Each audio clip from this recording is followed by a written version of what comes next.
बात छत्तीसगढ़ की सियासत की, जहां जबरदस्त तरीके से हलचल मची हुई है। बहुत ही शांत स्वभाव वाले नेता प्रतिपक्ष चरणदास महंत ने अचानक से लाठी डंडा लेकर विधानसभा जाने की बात कह दी है। नेता प्रतिपक्ष चरणदास महंत के एक बयान ने राजनीतिक गलियारों में तूफान ला दिया है। लाठी डंडे वाले बयान से छत्तीसगढ़ कांग्रेस में गुटबाजी साफ उजागर हो रही है। लेकिन सवाल यह है कि आखिर क्या हुआ कि शांत स्वभाव वाले चरणदास महंत को लाठी थामने की बात कहनी पड़ गई। क्या इसके पीछे भूपेश बघेल जिम्मेदार हैं? क्या है कांग्रेस के अंदर खाने की कहानी? देखिए हमारी इस रिपोर्ट में। बड़ी अच्छी तैयारी चल रही है और सब लोग इस बार लाठी लेके जाएंगे पूरी तरीके से। ये है छत्तीसगढ़ कांग्रेस के दिग्गज नेता और विधानसभा में नेता प्रतिपक्ष चरणदास महंत।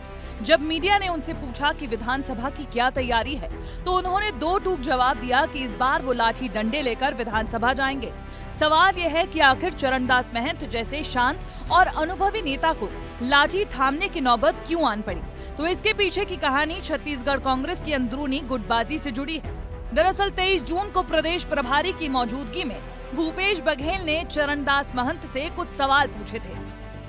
पूछा था कि मुख्यमंत्री के खिलाफ बोलने से वो क्यों कतराते हैं, सरकार के खिलाफ मुखर क्यों नहीं होते, पार्टी में इतनी अनुशासनहीनता है लेकिन कोई कार्रवाई क्यों नहीं करते, सरकार की नाकामियों पर मुखर क्यों नहीं होते। जैसे ही ये खबर फैली वैसे ही सवालों की झड़ी भी लग गई और इसी बीच कांग्रेस के दो नेताओं ने एक सवाल के दो अलग अलग बयान देकर इस खबर पर मुहर लगाने का काम कर दिया। ऐसी कोई बात नहीं है, ऐसी कोई बात नहीं है, ऐसी कोई बात नहीं है।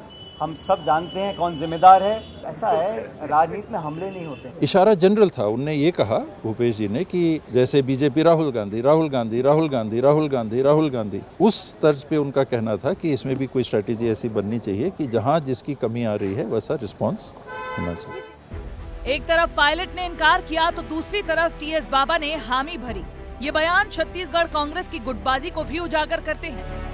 सूत्रों के मुताबिक छत्तीसगढ़ कांग्रेस 4 गुटों में बटी है। पहला गुट चरणदास महंत का है। चरणदास महंत सोनिया गांधी के करीबी माने जाते हैं। दूसरा गुट भूपेश बघेल का है, जिन्हें हाल ही में राष्ट्रीय जिम्मेदारी मिलने के बाद वो अलग थलग महसूस कर रहे हैं। तीसरा गुट टीएस सिंहदेव का है, जो 5 साल सीएम बनने की आस में गुजार चुके हैं। और चौथा गुट है दीपक बैज का, जिन पर दिशाहीन नेतृत्व के आरोप लगते रहते हैं। 4 गुटों में बटी कांग्रेस और उस पर भूपेश का महंत को नसीहत देना ये बताता है कि कांग्रेस पार्टी के अंदर निर्णय लेने की प्रक्रिया, नेतृत्व की जवाबदेही और चुनावी हार की जिम्मेदारी को लेकर गहरे मतभेद हैं और इसी को लेकर बीजेपी तंज भी कसती है। नेता प्रतिपक्ष के बयान की बात आपने कही। राजनीति में, लोकतंत्र में हिंसा का कोई स्थान नहीं है और इतने सीजन्ड नेता हैं, इतने सीनियर नेता हैं, ऐसे शब्दों का इस्तेमाल मुझे लगता है कि नहीं होना चाहिए। कांग्रेस में आपदा बीजेपी के लिए अवसर ही है, लेकिन सवाल यह है कि 14 जुलाई से शुरू होने वाले छत्तीसगढ़ विधानसभा के मॉनसून सत्र में क्या चरणदास महंत लाठी डंडों के साथ एंट्री लेंगे? देखना दिलचस्प होगा। ब्यूरो रिपोर्ट, विस्तार न्यूज।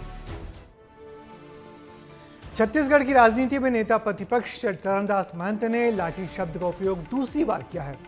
3 अप्रैल 2024 की बात है। राजनांदगांव में भूपेश बघेल की नामांकन रैली में महंत ने पीएम मोदी के खिलाफ टिप्पणी करते हुए लाठी मारने की बात कही थी, जिसके बाद उनके खिलाफ एफआईआर भी दर्ज हो गई थी।